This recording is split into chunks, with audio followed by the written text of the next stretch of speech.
My name is Gavin Evans, and this is my review of Escape Room Tournament of Champions. And I surprisingly enjoyed the first one. It's definitely not a great movie, and the ending's pretty terrible, but I had a fun enough time with it, and I really liked the escape rooms in it. I was looking forward to the sequel. I think this could be a fun franchise. I feel like this one could be the next Saw, the next Final Destination. Just movies that might not have the best writing, but they sell you on either the traps or the deaths, or in this case, the escape rooms, and that could be enough to save the movie. And that's the case here. I had a good time with this movie. Now, is it great? Certainly not. Is it as good as the first one? I'd say no, it's not, but I still got enough enjoyment from it. I don't think the entire Tournament of Champions aspect really works for this movie though, just because, well, I didn't really get the sense it was a Tournament of Champions.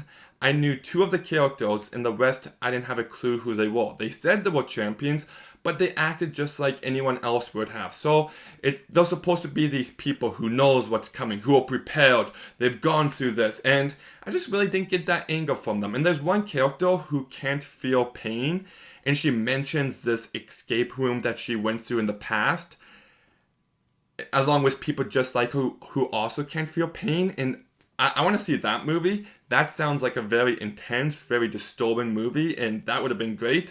And I actually feel like we could have gotten 4 movies before this one. Like, they could have set up each and every individual character until they all come together in this Tournament of Champions. And then you'd actually feel like it's a Tournament of Champions. But instead it just feels Escape Room 2. Room full of random people, because that's essentially what it is. But the two leads in this movie are the same two leads from the first movie, Logan Miller and Taylor Russell, and they do a fine enough job. I do feel like Logan Miller especially wasn't the same character as he was before. He just had a different feel to them, and this movie is so focused on the escape rooms that I feel like we got zero character work. And I know we don't go to these movies for the character work or anything, but if we got some banter, if we got some character building, relationship building throughout the movie, I would have been more in favor of that. Every piece of dialogue, every single thing that happens has to do with escaping these rooms.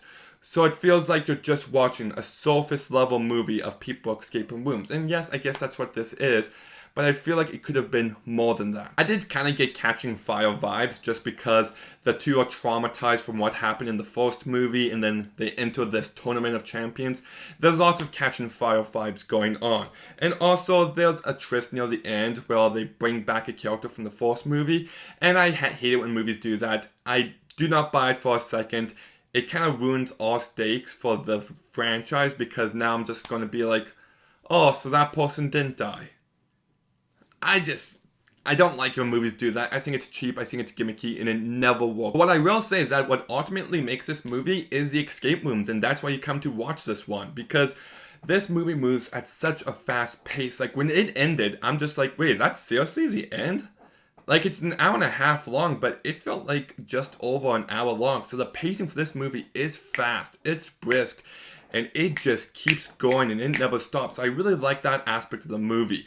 And the escape rooms are fun to watch. I'm trying to figure it out, and I'm just like, yeah, I would totally die here. And yeah, they're definitely contrived, but if you've actually been to a real life escape room, all the escape rooms are kind of contrived, and I had a fun time watching these people trying to figure it out. Now, I will say that it lacks certain creativity that the first movie had. Like, I remember the area in the cold, in the waiting room that turns into a giant furnace, in the upside down room, and you get nothing as good as those 3 rooms in this movie. But what you do get is still some solid rooms. You get one on the beach, one in the train, which was my least favorite just because the stakes are created by this electricity. You get a bank, and then you also get the street. And they're just not as memorable as the first movie. I still watched it. I'm just thinking, okay, how's it going to get out of this? What's going on? What's the clues? And I like that, but it still lacks that creativity, that crazy over-the-topness that you want from these movies that the first movie had. That all said, I still had a good time with it. It delivers the bare minimum of what I wanted it to be.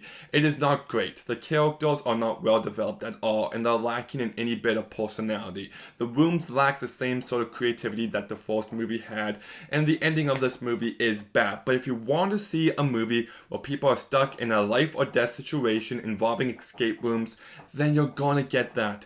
If that's all you want, you won't get anything more than that, but you're gonna get a fast and easy watch of people trying to escape rooms. People trying to escape rooms. I like saying that. But anyways, I'm gonna go ahead and give Escape Room Tournament of Champions a 6 out of 10. Okay, did you see Escape Room Tournament of Champions, or did you escape from the theater? Let me know in the comments down below. Make sure you like, make sure you comment, make sure you subscribe. Stay tuned for some more videos soon, and Gavin out.